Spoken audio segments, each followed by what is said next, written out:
Quick word here on Hong Kong, because that hasn't been mentioned, at least on this show today, but it certainly fits into the larger narrative of what's happening with the U.S. and China. From the Independent Women's Forum, the fellow there, Claudia Rosette, joins us, and she is live.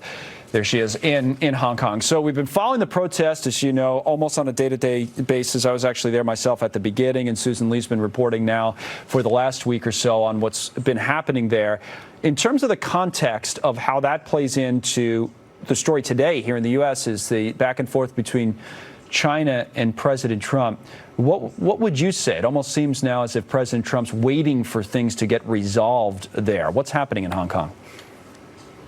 Well, they're probably not going to be resolved anytime soon because Hong Kong wants democracy and China isn't going to give it. But what happened today was just amazing, this human chain for more than 20 miles across Hong Kong. Wow. And calling for freedom now. Thank you to America for supporting freedom and democracy. We want democracy. I mean, signs and this incredible creative energy and these incredibly brave people who are defying the world's most powerful tyranny in China.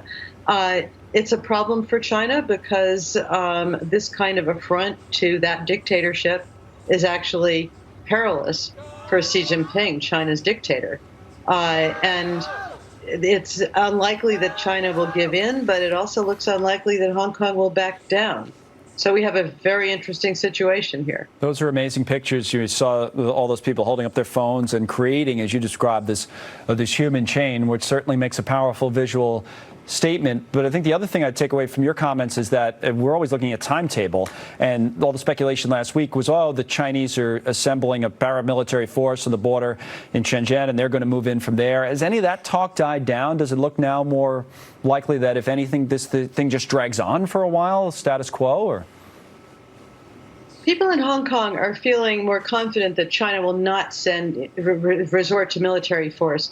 I would be wary of concluding that. I wouldn't rule it out. I think China has a brutal record and really doesn't tolerate the kind of thing that's going on in Hong Kong. By the same token, the more support that Hong Kong gets from abroad, the better, especially from the United States, from Britain, from Europe, from all the places where China is saying, don't you dare support Hong Kong. That's exactly why China is saying don't. It's what Hong Kong needs and is what they're calling for. In fact, they're thanking Americans. They're thanking anybody. They have signs thanking the Polish in today for any support for this. They're really reaching out to the outside world. It matters a lot to them, and what they're doing here is amazing. And Charlie Gasparino Claudia wants to make a point as well. Do you, Charlie? No, I just want to ask Claudia this. Do you think if we were in the Trans-Pacific Partnership, if we had a coalition that could essentially rally around and isolate China, that we would be more effective in putting pressure on them to maybe loosen up on Hong Kong, to at least not pull a Tiananmen Square? I don't think so. I think actually you'd get more pressure to not rally around. There would be possibly much more of a coalition looking simply to economic interests. The fascinating thing that's happening with Hong Kong is the message here is that money isn't enough. Freedom matters, which is a really basic American principle. It's what's led to America being a great power.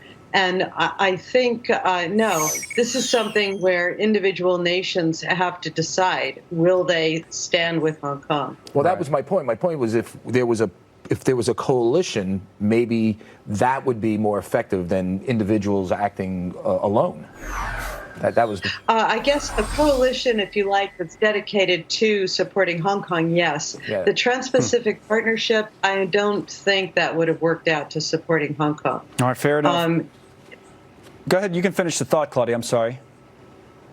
Yeah, I was just going to say that one of the important things here is that while trade is really important and free trade is a wonderful thing, there are values, sort of things that are important to human beings that aren't measured directly in dollars, and freedom is one of them.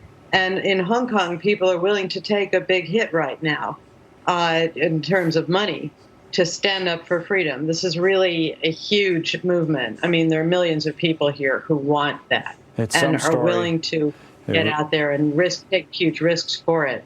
No. And that's an important message for the world. Right. I think the world's seeing it. We see it in real time every day on television, including that human chain that we just showed that you spoke about.